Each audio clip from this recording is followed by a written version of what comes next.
right, so this is a little bit of a quick start guide in case you're not entirely sure how all of these looks work, or if you're a little bit newer to Photoshop and you're not entirely sure what these layers are.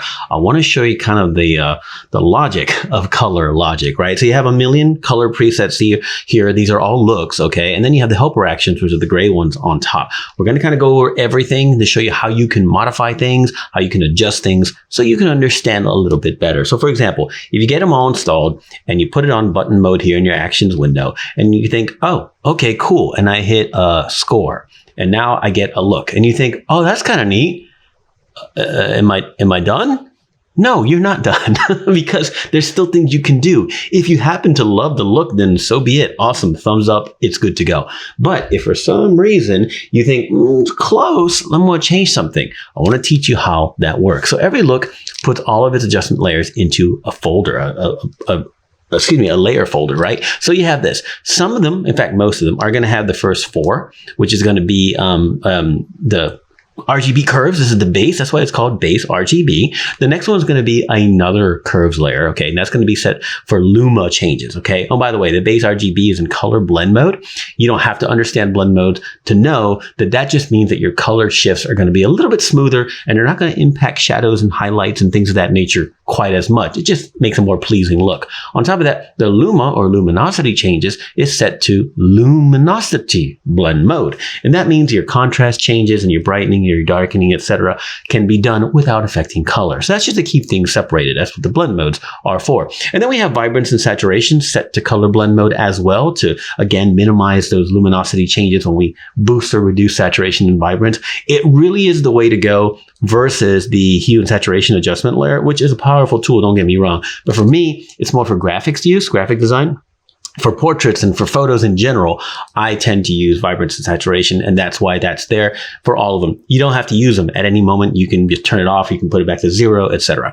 And then we have another, a levels adjustment layer, but also set to luminosity blend mode. This is what I tend to use at a glance for compression. And what compression is at least on levels anyway. You can do it with curves, but on levels, I take the output levels down here, and let's say I put it real high for a demo real quick. Let's put it on 25, and then instead of 255, we'll go 230. So we're bringing the maximum brightness that's available to not white. Now it's like a less than white. And then now the maximum darkness can no longer be black. That is compression. Now, this is a lot of compression. You may or may not want that. But for the most part, every one of these looks has its own compression settings, whether it's a little, a lot, or none, depending on what I think could work. Now, all of this should be adjustable because who knows what your image is. It might start darker or lighter or a different sort of palette than I already have or that I've been testing on. So that's why everything is designed to be adjustable. You don't just dial in a look and then change the opacity. You definitely can do that, but we have more to that. Now, some of the looks have a fifth layer, and that is a gradient. Okay, you can do a gradient map, don't get me wrong, because adjustment layers have the gradient and the gradient map. They're slightly different. And I use the gradient when I'm color grading sometimes just to add a wash of color variance. In this case, I'm going to go ahead and put it at 100% opacity real quick. And you can see very obvious that this green, sort of a lemon lime green look has set on radial gradient, meaning that it's circular from one of the colors radiates outward to the other, creating a type of vignette in some ways, right? So it's off and on, right? But I can also change it to linear, and you can see now it goes from yellow up to the green. And I can change the angle of that too if I want to. Any way that I want, I can dial in the exact angle if I want to change that. And then of course I have the reflected one, which is going to go from one color. The middle of the area is going to be the second color, and then back to the original. Creates an interesting look. And then a diamond shape, which is basically radial, but in the shape of a diamond or a 45-degree turned cube, right? The only one that's not going to work for this kind of vibe, if you want to do it, is the middle one. It's called angle, because obviously you can see that. I mean, it's a weird look. You might like it. I don't know. But for the most part, I tend to use these color washes with very small opacities. Okay. Oops, didn't mean to hit that. Excuse me. Okay. Very small opacities, like a 20% set to soft light for the most part, right?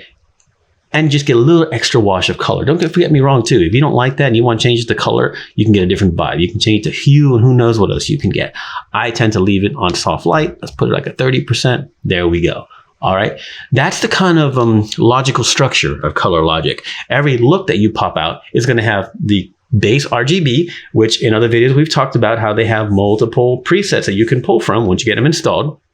And then you have a way to modify the contrast, more, less, brighter, darker, whatever, the saturation or vibrance, up or down, and then of course compression if you want that as well. And like I said, some of the looks have the gradient, and that you can also add anything else you want, but it has the gradient there as an option. So the first thing you can do if you put out a look, like this one's called Score, if you like it, you can see what it's like off. What happens if I turn off the base RGB?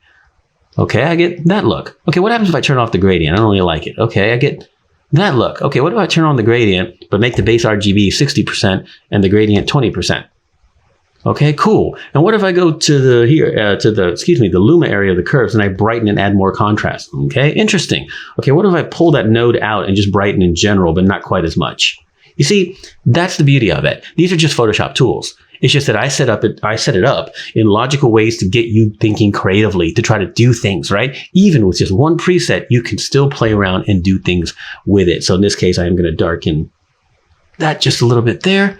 The vibrance, why not? Let's pop it up a little bit, make it a little more colorful. And on that gradient on top, look at that. So we have from there to there, we have a cool kind of hazy, vintagey look there. And I've got that lemon lime tone on top, which kind of takes it from sort of neutral to, now we got some flavor into the color. I don't know. Who knows what I can do with this? And like I said, these also have presets. You can come in here and change any of these presets at any time. Even if you have your own gradients, you can change them out, swap them out, whatever you want to do to get different looks. Who knows how you can be creative just with one preset. You can also close that folder, which is a good idea to keep the layers organized while you're doing this, and add another one. So we can throw in Phoenix on top of that. There we go. Now Phoenix is on top of that. And guess what? We can change the opacity of that folder, but inside it, there's all the same ones. This one doesn't have a gradient, but that's okay. We had the Phoenix base color, right? And then we have some other looks that kind of interesting. I did notice, and I do recommend, that if you're stacking multiple looks, let's add a third one.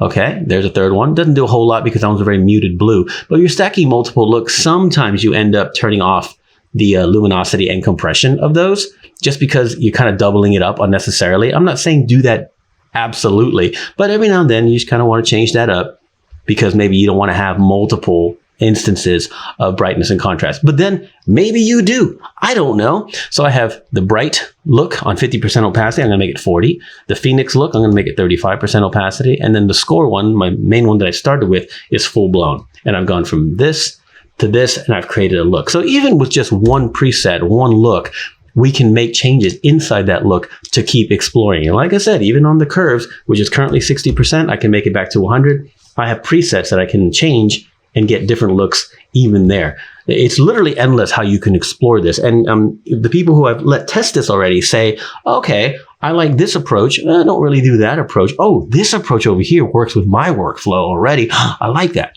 That was the vision behind ColorLogic. Make it work for you, with the things that you like to do. And even if you do your own color work manually, however you want to do it, the helper actions can do a lot of things as well. So that's kind of like the basic again, logic of ColorLogic when it comes to getting the color looks. How you use the helper actions or how you do your own manual things on top of these looks is completely up to you. These are just there for suggestions. In fact, all of this is here for suggestions. This is not install ColorLogic and then don't use anything but this. That's not what I'm trying to tell you. I'm trying to add tools into your arsenal. Granted, this can create literally endless looks, billions upon billions of combinations, and who knows what it can do for you. And that's the entire point.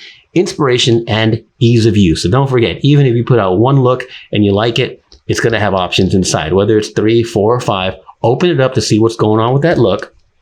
Let's put this one called Amped. Put that one out. That one has 4. So you can see what's going on inside and make changes any way you like, from opacity changes to direct preset changes. You have the power to explore.